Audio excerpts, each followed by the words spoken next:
लगन कुंडली में हम एट लॉर्ड की प्लेसमेंट का कंपैरिजन कर रहे हैं। जैसे आपके 8वें भाव के स्वामी किसी जातक के किसी भाव में स्थित हो सकते हैं और किसी दूसरे जातक के जो एट लॉर्ड है किसी अन्य भाव में स्थित हो सकते हैं। तो दोनों ही प्लेसमेंट में आप किस प्रकार से डिफरेंस कर सकते हैं, कौन सी प्लेसमेंट आपके लिए ज़्यादा बेहतर होगी। एट लॉर्ड की बात करें तो 7वें भाव के बाद वाला जो आपका भाव है 8वां भाव, उस हाउस के स्वामी की हम बात कर रहे हैं। 8वां भाव वैसे दो स्थान माना जाता है, 6, 8 और 12 ये तीनों भाव दो स्थान में आते हैं। तो एट्थ हाउस को हम उतना अच्छा नहीं मानते बेसिकली, बट एट्थ लॉर्ड जो है वो आपका इतनी ज़्यादा क्षमता रखता है कि वो आपके जीवन को काफ़ी प्रभावित करने में सक्षम होता है। तो एट्थ लॉर्ड आपका जिस भी भाव में जाएगा वो उस हाउस में काफ़ी ज़्यादा उतार चढ़ाव ला सकता है। उस हाउस की वजह से आपके जीवन में भी काफ़ी ज़्यादा उतार चढ़ाव आ सकते हैं। डिपेंड करता है कि आपका जो लगन है वो कौन सा है और आपका एट लॉर्ड कौन सा है। एट लॉर्ड किसी अन्य भाव में चला गया, लेकिन हमें एट्थ हाउस में बैठे हुए ग्रह को भी कभी नहीं भूलना चाहिए, क्योंकि एट्थ हाउस में बैठा हुआ ग्रह भी हमारे लिए उतना ही ज़्यादा इंपॉर्टेंट है जितना हमारे लिए एट लॉर्ड इंपॉर्टेंट है। एट्थ हाउस की या एट्थ लॉर्ड की अगर बात की जाए तो एट्थ हाउस वो हाउस है जहाँ पर आपके जीवन में जो कुछ भी सेक्रेट है, चाहे आपके पास पैसा सेक्रेटली आया है, चाहे आपका सेक्रेट कोई रिलेशनशिप है, आप कुछ सोच रहे हैं, कुछ रिसर्च कर रहे हैं, कुछ स्टडी वगैरह कर रहे हैं, तो वो सब गोपनीय हो सकता है। एट्थ हाउस बहुत ज़्यादा गहरा है। यहाँ पे जिस भी विषय को आप लेकर आएंगे, जो भी विषय यहाँ रहेगा वो काफ़ी ज़्यादा डीप होगा, अनंत होगा, और वहाँ पर आप कितना भी ज़्यादा रिसर्च कर लें, कितना भी ज़्यादा गहराई में चले जाएं, लेकिन वो विषय का अंत कभी होगा नहीं और ज़्यादा गहराई आपके सामने आती जाएगी। तो एट्थ हाउस अपने आप में बहुत ज़्यादा मिस्टीरियस हाउस है और उतार चढ़ाव वाला है काफ़ी। ऐसे में यहाँ एट लॉर्ड अगर आपका एक बहुत एग्रेसिव प्लैनेट होगा, एक बहुत फायरी प्लैनेट होगा, तो जिस भी हाउस से उसका संबंध बनेगा आपके चार्ट में, उस हाउस में भी वो उतना ही ज़्यादा उतार चढ़ाव लाएगा या उस हाउस को भी वो उसी तरीके से प्रभावित करेगा। लेकिन क्योंकि हम यहाँ एट्थ हाउस या एट्थ लॉर्ड की ही अभी बात कर रहे हैं, तो ऐसे में एट्थ हाउस है वो आपकी मैरिज को बताता है कि आपकी मैरिज होने के बाद कैसी चलेगी, या आपके इन लॉज के थ्रू आपको क्या क्या हासिल होगा, माता पिता के थ्रू आपको क्या कुछ हासिल होगा, ये सब। तो एट्थ हाउस का इम्पोर्टेंस है वो बहुत ही ज़्यादा है ऐसे में। तो एट्थ हाउस है वो आपके जीवन में काफ़ी सारे ऐसे चेंजेस ला सकता है जो दूसरा कोई भी भाव नहीं ला सकता। ऐसे में एट्थ लॉर्ड की भूमिका आपके चार्ट में बहुत ही इंपॉर्टेंट हो सकती है। तो इस वीडियो में जो हम डिस्कस कर रहे हैं, जैसे मान लो किसी जातक का एट्थ लॉर्ड 10th हाउस में स्थित है या किसी जातक का एट्थ लॉर्ड 11th हाउस में स्थित है, तो दोनों प्लेसमेंट को आप किस तरीके से डिफरेंस के रूप में देख सकते हैं। तो दोनों प्लेसमेंट में से कौन सी प्लेसमेंट आपके लिए ज़्यादा बेहतर है और इन प्लेसमेंट को आप किस तरीके से एक डिफरेंस के रूप में देख सकते हैं। देखिए, अगर हम माने एट्थ लॉर्ड किसी का 10th हाउस में आ गया, तो वास्तव में 10th हाउस आपके प्रोफेशन को बताता है, आपके जॉब वगैरह को बताता है, या वास्तव में आपके कर्म को बताता है। तो अब डायरेक्टली या इनडायरेक्टली आपका संबंध अपने कर्म क्षेत्र में एट्थ हाउस से होगा। जैसे आप रिसर्च वगैरह कर रहे हैं, आप कोई बहुत हायर स्टडी में इन्वॉल्व हैं, आप हो सकता है कोई साइंटिफिक काम कर रहे हैं या कोई ऐसे विभाग में काम कर रहे हैं जहाँ पर बहुत ज़्यादा गोपनीयता रहती है काम को लेकर, जहाँ पर बहुत कुछ ज़्यादा सामने नहीं आता पब्लिक के, या पब्लिक जहाँ की जो कार्य प्रणाली उसको नहीं जानती। जितना भी प्रकार का भ्रष्टाचार से संबंधित काम है या जितने भी प्रकार से कोई भी इलीगल कार्य हैं, उनमें जितनी भी बड़ी जो जांच होती हैं वो किसी पर्सन के लिए भी हो सकते हैं, किसी कंपनी के लिए भी हो सकते हैं, वो सारी की सारी एट्थ हाउस के थ्रू देखी जाती है। एट्थ हाउस वास्तव में जासूसी का घर भी है, तो ये आपके जीवन में बहुत ज़्यादा गोपनीयता लाता है। अब जब आपका एट्थ लॉर्ड 10th हाउस में आएगा, तो वो आपके प्रोफेशन में भी उतनी ज़्यादा गोपनीयता दिखाएगा और आपके प्रोफेशन में वो उतार चढ़ाव भी उतनी ज़्यादा दिखाएगा। ऐसे में वास्तव में आपका एट्थ लॉर्ड कौन सा ग्रह है, इस पर बहुत हद तक बहुत कुछ डिपेंड करेगा। और साथ में एट्थ लॉर्ड आपका 10th हाउस में आ गया, लेकिन यहाँ वो कैसे स्थिति में है वास्तव में, क्या वो वक्री तो नहीं हो गया है, क्या वो अस्त तो नहीं हो गया है, या फिर आपका 10th लॉर्ड जो होगा यहाँ पर उसकी भूमिका भी काफ़ी इंपॉर्टेंट होगी। क्या वास्तव में आपका 10th लॉर्ड चार्ट में बहुत अच्छी स्थिति में बैठा है या नहीं बैठा। देखिए, अगर आपका एट्थ लॉर्ड 10th हाउस में आ जाने के बाद आपका जो 10th लॉर्ड है वो बहुत अच्छी स्थिति में, तो भी आपके जो प्रोफेशन वाइज उतार चढ़ाव है हो सकता है उनको आप काफ़ी अच्छे से हैंडल कर लें। लेकिन वास्तव में क्योंकि एट्थ लॉर्ड 10th में आया, तो 10th हाउस में आपका 8th लॉर्ड अपनी क्वालिटीज़ को डिपॉजिट करेगा, अपने भाव की एनर्जी को भी वो यहाँ ला रहा है। ऐसे में आपके प्रोफेशन वाइज आपको 8th हाउस पर भी ध्यान देना चाहिए या ज़्यादा फोकस करना चाहिए कहीं ना कहीं।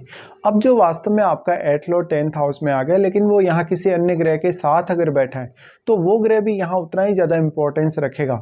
ऐसे में वो ग्रह कौन कौन से हाउसेस का आपके चार्ट में स्वामी है ये भी आपको देखना होगा और दोनों के आपसी संबंध को भी देखना होगा।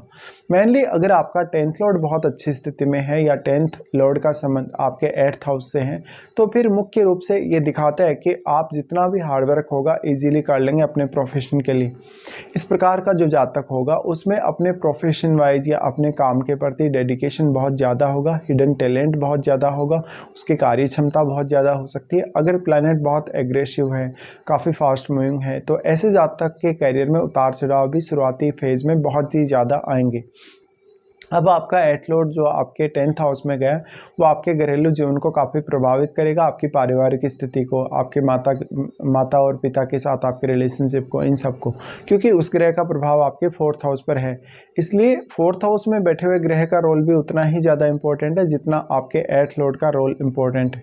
तो आपका 10th लॉर्ड कितनी अच्छी स्थिति में बैठा है या फिर उसका संबंध 8th हाउस से या 4th हाउस से है या नहीं, या 10th हाउस से उसका कोई भी दृष्टि संबंध है या नहीं, ये आपको देखना चाहिए।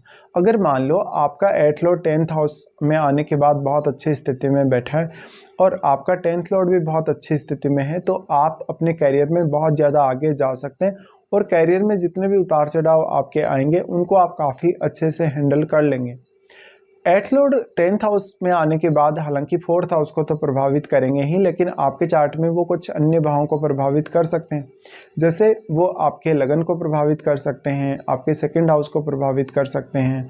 तो इस तरीके से आपको विचार करना चाहिए। जिस प्रकार का जो भी ग्रह होगा वो उसी प्रकार का प्रभाव सामने वाले भाव पर डालेगा जिस पर भी वो दृष्टि डाल रहा है।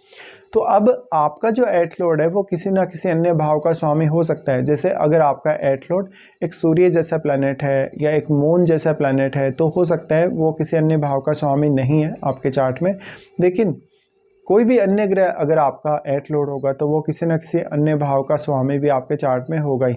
तो आपको उस हाउस का कनेक्शन भी 10th हाउस के साथ जोड़कर देखना चाहिए और उस हाउस से आप किस प्रकार से अपने करियर में अब हेल्प ले सकते हैं। अब हम बात करते हैं, मान लो किसी का 8th लॉर्ड जैसे 11th हाउस में चला जाए तो 8th हाउस स्वयं बहुत ज़्यादा हिडन गेन या सेक्रेट गेन का है। ऐसे में 8th लॉर्ड का 11th हाउस में जाना आपकी आर्थिक स्थिति को काफ़ी जल्दी मजबूत बना सकता है या सडन आपके आर्थिक स्थिति में उतार चढ़ाव दे सकता है। अब क्योंकि एक्सपेक्टेशन का हाउस है आपका 11th हाउस तो 8th हाउस से उतनी ज़्यादा तीव्र आपकी एक्सपेक्टेशन होगी। ऐसे में हो सकता है इन लॉज के साथ संबंधों को लेके, अपने माता पिता के साथ संबंधों को लेकर उन पर काफ़ी असर पड़े, क्योंकि यहाँ पर आप बहुत कुछ हाई एक्सपेक्टेशन रख रहे हैं कि आपको माता पिता के थ्रू या अपने इन लॉज के थ्रू या अपने पार्टनर के थ्रू बहुत कुछ मिलेगा या बहुत ज़्यादा सपोर्ट लाइफ में मिलेगा। अब जो यहाँ पे प्लेसमेंट बनेगी 8th लॉर्ड अगर यहाँ 11th हाउस में आएंगे तो वो धन के बहुत सारे मौके आपके जीवन में लेकर आएंगे, और लेकिन ये जरूरी नहीं है कि आपका जो इनकम होगा वो कितना ज़्यादा स्टेबल होगा। कभी कभी अगर आपका 8th लॉर्ड 11th हाउस में आने के बाद अच्छी स्थिति में नहीं है तो आपसे प्रयास बहुत ज़्यादा मांगता है। अब आपका 8th लॉर्ड यहाँ से पंचम भाव को प्रभावित करेगा किसी भी केस में, इसलिए यहाँ पंचम भाव में बैठा हुआ ग्रह भी आपके 8th लॉर्ड को प्रभावित करेगा जो आपके 11th हाउस में बैठा है। लेकिन वास्तव में अगर आपका 8th लॉर्ड यहाँ 11th हाउस में बैठने के बाद बहुत अच्छी स्थिति में है और आपका 11th लॉर्ड भी अगर बहुत अच्छी स्थिति में, तो ये प्लेसमेंट आपके लिए काफ़ी ज़्यादा बेहतर है। फिर तो आपका 8th लॉर्ड जो आपके 11th हाउस में बैठ गया है वो आपके निर्णय क्षमता पर, सोचने विचार करने की क्षमता पर काफ़ी ज़्यादा असर डालेगा। साथ ही वो आपकी लव लाइफ को भी प्रभावित करेगा, आपकी संतान के साथ आपके रिलेशंस को भी काफ़ी स्ट्रांगली प्रभावित करेगा। तो यहाँ पे ये सब आपको देखना चाहिए। साथ साथ में आपका जो 8th लॉर्ड अगर 11th हाउस में चला गया तो ये कहीं ना कहीं ज़्यादा धनवान बना सकता है आपको जब आपका 8th लॉर्ड 10th हाउस में होगा उसकी तुलना में। 8th लॉर्ड अगर आपका 11th हाउस में चला गया तो भले ही आपको पार्टनर से मदद मिले या ना मिले, लेकिन उनकी फैमिली से आपको हमेशा मदद मिलती ही रहेगी। साथ में आप में 8th हाउस को लेकर कोई ऐसा टैलेंट हो सकता है, आप में रिसर्च करने की बहुत अच्छी एबिलिटी हो सकती है, किसी भी विषय को बहुत गहराई से एनालाइज करने की आप में क्षमता हो सकती है, और इसकी वजह से आपका एक अलग प्रकार का कहीं ना कहीं इमेज बनेगा लोगों की नज़र में। हालांकि यहाँ फाइनेंशियली रिस्क को लेकर आपको हमेशा सावधान रहना चाहिए और ज़्यादा से ज़्यादा यही कोशिश करनी चाहिए कि आप सही डिसीजन ले पाएँ। अब आपका जो एट्थ लॉर्ड है वो अन्य किस भाव का स्वामी है ये देख लीजिएगा, और एट्थ हाउस का जो स्वामी है आपका कहीं ना कहीं उस हाउस से भी आपको कनेक्शन जोड़कर देखना चाहिए, 11th हाउस का। वास्तव में वो आपकी मेंटलिटी को, विचार करने की प्रवृत्ति को काफ़ी ज़्यादा प्रभावित करेगा। ऐसे में आपके लिए पंचम भाव में बैठे हुए ग्रह का भी उतना ही ज़्यादा रोल इम्पोर्टेंट हो जाएगा। तो ये प्लेसमेंट में से अगर हम देखें तो एट्थ लॉर्ड का यहाँ 11th हाउस में जाना ज़्यादा बेहतर है। कहीं ना कहीं एट्थ लॉर्ड का 11th हाउस में जाने से आपको धन के रूप में बहुत सारे फायदे मिलते हैं, आपको काफ़ी सेक्रेट इनकम सोर्सेज मिल सकते हैं, हर तरफ से आपको मदद मिलती है और साथ साथ में आप अपनी पूर्ण एबिलिटी का इस्तेमाल कर सकते हो। तो इस प्रकार से आपको विचार करना होगा इन दोनों ही प्लेसमेंट पर।